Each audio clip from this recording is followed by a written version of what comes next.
ताहिरा ने पास के बर्थ पर सोए अपने पति को देखा और एक लंबी सांस खींचकर करवट बदल दी।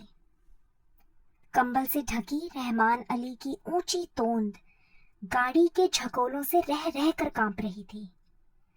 अभी 3 घंटे और थे। ताहिरा ने अपनी नाजुक कलाई में बंधी हीरे की चकमकाती घड़ी को कोसा। कमबख्त कितनी देर देर में घंटी बजा रही थी। रात भर एक आंख भी नहीं लगी थी उसकी। पास के बर्थ में उसका पति और नीचे के बर्थ में उसकी बेटी सलमा, दोनों नींद में बेखबर बेहोश पड़े थे। ताहिरा घबरा कर बैठ गई। क्यों आ गई थी वह पति के कहने में? 100 बहाने बना सकती थी। जो घाव समय और विस्मृति ने पूर दिया था, उसी पर उसने स्वयं ही नश्तर रख दिया। अब भुगतने के सिवा और चारा ही क्या था? स्टेशन आ ही गया। ताहिरा ने काला रेशमी बुर्का खींच लिया।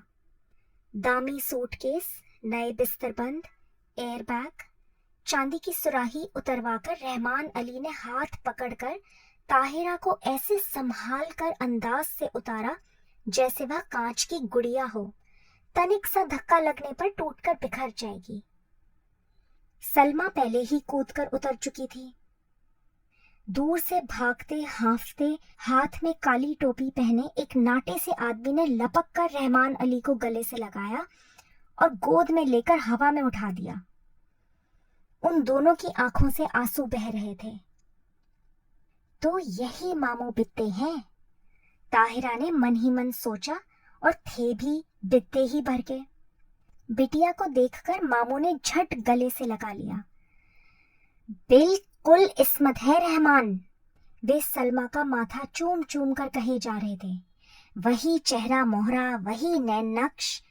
इस्मत नहीं रही तो खुदा ने दूसरी इस्मत भेज दी।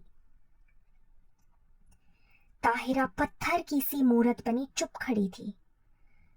उसके दिल पर जो दहकते अंगारे दहक रहे थे, उन्हें कौन देख सकता था? वही स्टेशन, वही कनेर का पेड़। 15 साल में इस छोटे से स्टेशन को भी क्या कोई नहीं बदल सका? चलो बेटी, मामू बोले, बाहर कार खड़ी है। जिला तो छोटा है, पर अल्ताफ की पहली पोस्टिंग यही हुई। इंशाअल्लाह अब कोई बड़ा शहर मिलेगा। मामू के इकलौते बेटे अल्ताफ की शादी में रहमान अली पाकिस्तान से आया था। अल्ताफ को पुलिस कप्तान बनकर भी क्या इसी शहर में आना था? ताहिरा फिर मन ही मन कुड़ी। घर पहुंचे तो बूढ़ी नानी खुशी से पागल सी हो गई। बार बार रहमान अली को गले लगा लगा कर चूमती थी और सलमा को देखकर ताहिरा को देखना भी भूल गई। या अल्लाह, या क्या तेरी कुदरत, इस्मत को ही भेज दिया। दोनों बहुएं भी बोल उठी, सच अम्मी जान, बिल्कुल इस्मत आपा हैं, पर बहू का मुंह भी तो देखिए। लीजिए, ये रही अशरफी। और झट अशरफी थमाकर ननिया सास ने ताहिरा का बुर्का उलट दिया। अल्लाह, चांद का टुकड़ा है। नन्ही नज़मा देखो, सोने का दिया जला धरा है। ताहिरा ने लज्जा से सिर झुका लिया। 15 साल में वह पहली बार ससुराल आई थी। बड़ी मुश्किल से वीजा मिला था। 3 दिन रहकर वह फिर पाकिस्तान चली जाएगी, पर कैसे कटेंगे ये 3 दिन? चलो बहू, ऊपर के कमरे में चलकर आराम करो, मैं चाय भिजवाती हूँ, कहकर नन्ही मामी उसे ऊपर पहुंचा आई। रहमान नीचे ही बैठकर मामू से बातों में लग गया और सलमा को तो बड़ी अम्मी ने गोदी में ही खींच लिया। बार बार उसके माथे पर हाथ फेरती और हिचकियां बंध जाती। मेरी इस्मत, मेरी बच्ची। ताहिरा ने एकांत कमरे में आकर बुर्का दूर फेंक दिया। बंद खिड़की को खोला तो कलेजा धक हो गया। सामने लाल हवेली खड़ी थी। चटपट खिड़की बंद कर वह तख्त पर गिरती पड़ती बैठ गई। खुदाया, तू मुझे क्यों सता रहा है? वह मुंह ढांप कर सिसक उठी। पर क्यों दोष दे वह किसी को?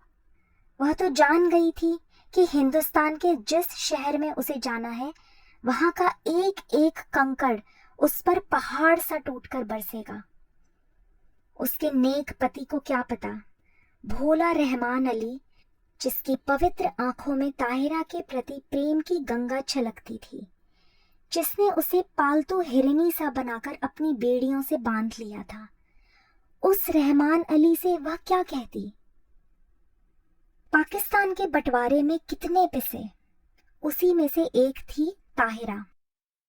तब थी वह 16 वर्ष की कनक छड़ी सी सुंदरी सुधा। सुधा अपने मामा के साथ ममेरी बहन के ब्याह में मुल्तान आई। दंगे की ज्वाला ने उसे फूंक दिया। मुस्लिम गुंडों की भीड़ जब भूखे कुत्तों की भांति उसे बोटी से चिचोड़ने को थी, तभी आ गया फरिश्ता बनकर रहमान अली। नहीं, वे नहीं छोड़ेंगे। हिंदुओं ने उनकी बहू बेटियों को छोड़ दिया था क्या? पर रहमान अली की आवाज की मीठी डोर ने उन्हें बांध लिया। सांवला दुबला पतला रहमान सहसा कठोर मेघ बनकर उस पर छा गया। सुधा बच गई, पर ताहिरा बनकर।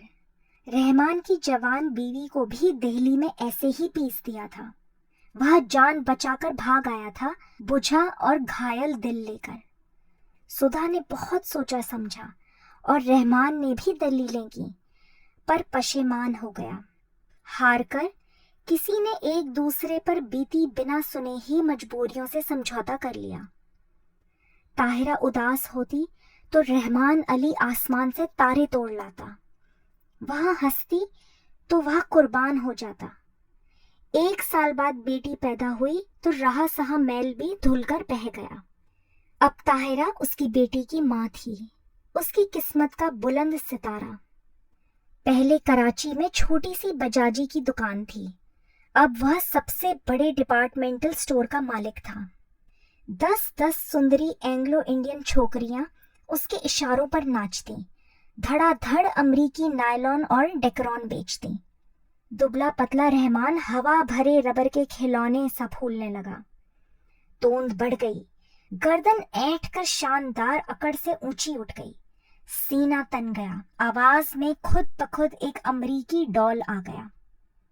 पर नीलम पुखराज से जड़ी हीरे सी चमकती दमकती ताहिरा शीशम के हाथी दांत जड़े छपर खट पर अब भी बेचैन करवटें ही बदलती।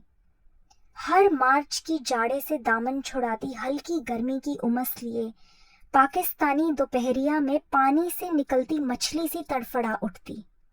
मस्ती भरे होली के दिन जो अब उसकी पाकिस्तानी जिंदगी में कभी नहीं आएंगे।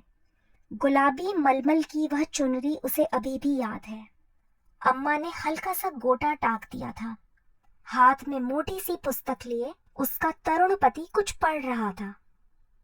घुंघराली लटों का गुच्छा चौड़े माथे पर झुक गया था। हाथ की अध जली सिगरेट हाथ में ही बुझ गई थी। गुलाबी चुनरी के गोटे की चमक देखते ही उसने और भी सिर झुका दिया था। चुलबुली सुंदरी बालिका नववधु से झेप झेप कर रह जाता था बेचारा। पीछे से चुपचाप आकर सुधा ने दोनों गालों पर अबीर मल दिया था और झट चौके में घुसकर अम्मा के साथ गुजिया बनाने में जुट गई थी। वहीं से सास की नजर बचाकर भोली चितवन से पति की ओर देख चट से छोटी सी गुलाबी जीभ निकालकर चिढ़ा भी दिया था उसने। जब वह मुल्तान जाने को हुई तो कितना कहा था उन्होंने, सुधा मुल्तान मत जाओ। पर वह क्या जानती थी कि दुर्भाग्य का मेघ उस पर मंडरा रहा है। स्टेशन पर छोड़ने आए थे, इसी स्टेशन पर। यही कनेर का पेड़ था, यही जंगला। मामा जी के साथ गठरी सी बनी सुधा को घूंघट उठाने का भी अवकाश नहीं मिला। गाड़ी चली तो साहस कर उसने घूंघट जरा सा खिसकाकर अंतिम बार उन्हें देखा था। वही अमृत की अंतिम घूंट थी। सुधा तो मर गई थी, अब वह ताहिरा थी। उसने फिर कांपते हाथों से खिड़की खोली। वही लाल हवेली थी उसके श्वसुर वकील साहब की। वही छत पर चढ़ी रात की रानी की बेल। तीसरा कमरा जहां उसके जीवन की कितनी रस भरी रातें बीती थी। न जाने क्या कर रहे होंगे। शादी कर ली होगी, क्या पता बच्चों से खेल रहे हों। आंखें फिर बरसने लगी और एक अनजाने मोह से वह जूझ उठी। ताहिरा, अरे कहाँ हो? रहमान अली का स्वर आया और हड़बड़ाकर आंखें पोंछ ताहिरा बिस्तर बंद खोलने लगी। रहमान अली ने गीली आंखें देखी तो घुटना टेक कर उसके पास बैठ गया। ए बीबी, क्या बात हो गई? सिर तो नहीं दुख रहा है? चलो चलो लेटो चलकर। कितनी बार समझाया है कि यह सब काम मत करो, पर सुनता कौन है। बैठो कुर्सी पर, मैं बिस्तर खोलता हूँ। मखमली गद्दे पर रेशमी चादर बिछाकर रहमान अली ने ताहिरा को लिटा दिया और शरबत लेने चला गया। सलमा आकर सिर दबाने लगी। बड़ी अम्मा ने आकर कहा, नजर लग गई है और क्या? नन्ही नज़्मा ने दहकते अंगारों पर चून और मिर्च से नजर उतारी।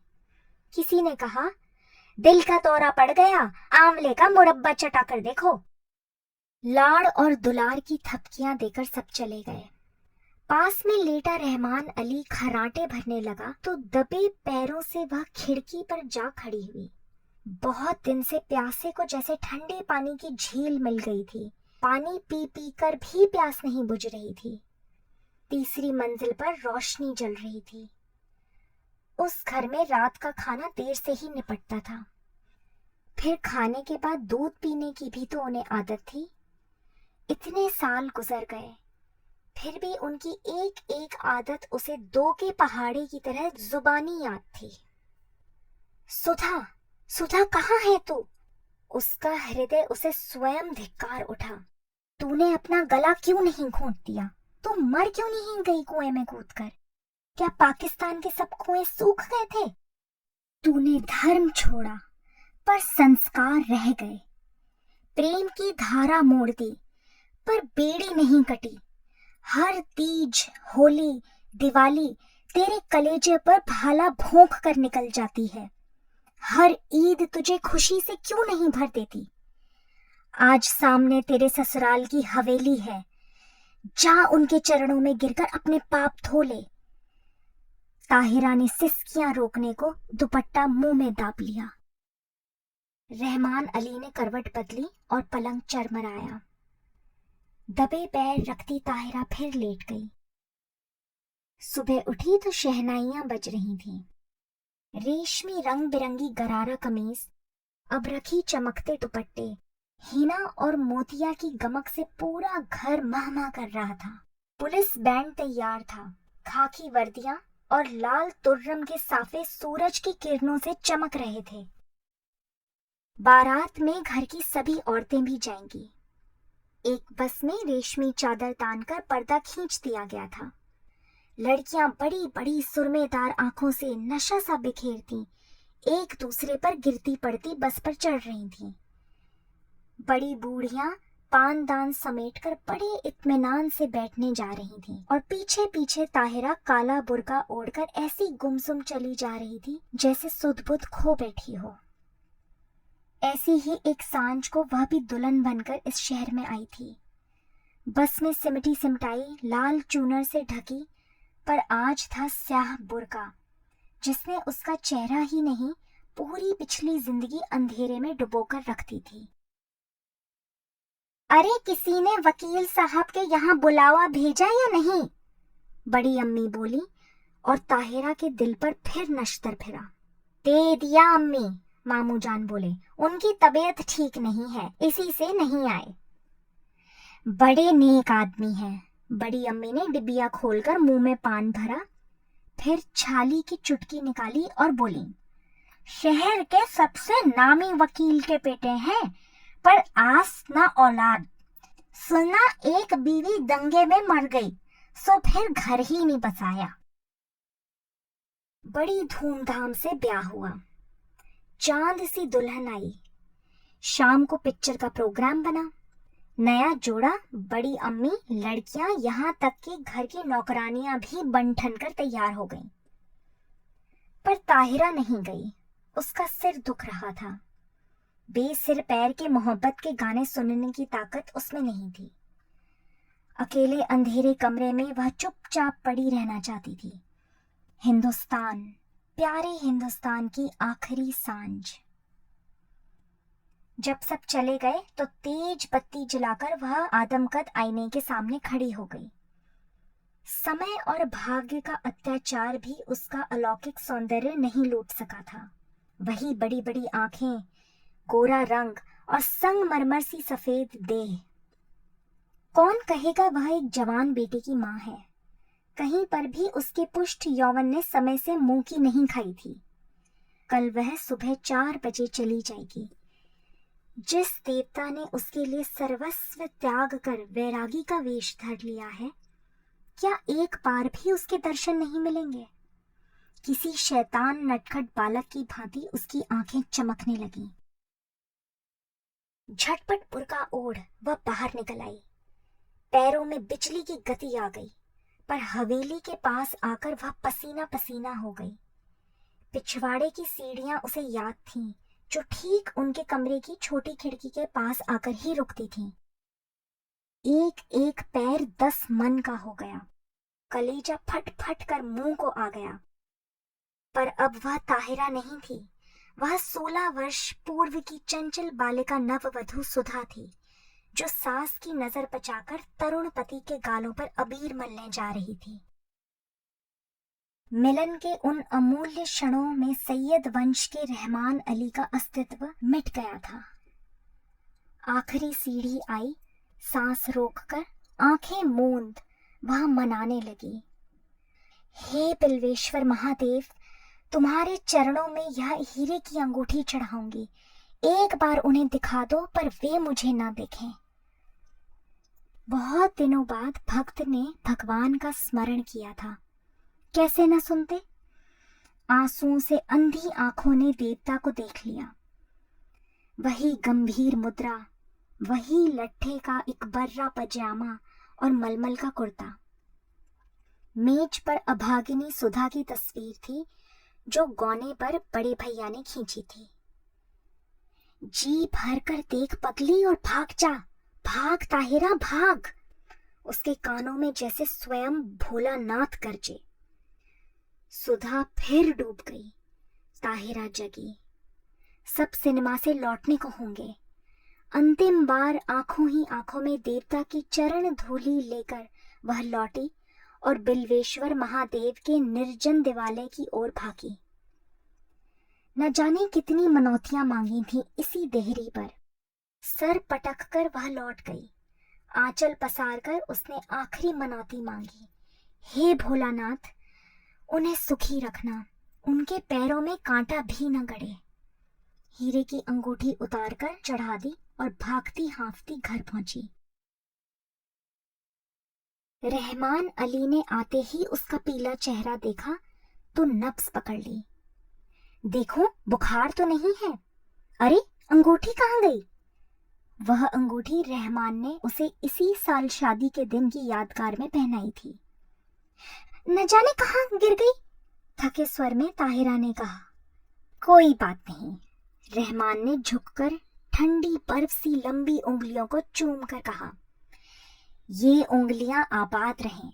इंशाअल्लाह अब के तेहरान से चौकोर हीरा मंगवा लेंगे। ताहिरा की खोई दृष्टि खिड़की के बाहर अंधेरे में डूबती लाल हवेली पर थी, जिसके तीसरे कमरे की रोशनी दब से बुझ गई थी। ताहिरा ने एक सर्द सांस खींचकर खिड़की बंद कर दी। लाल हवेली अंधेरे में गले तक डूब चुकी थी।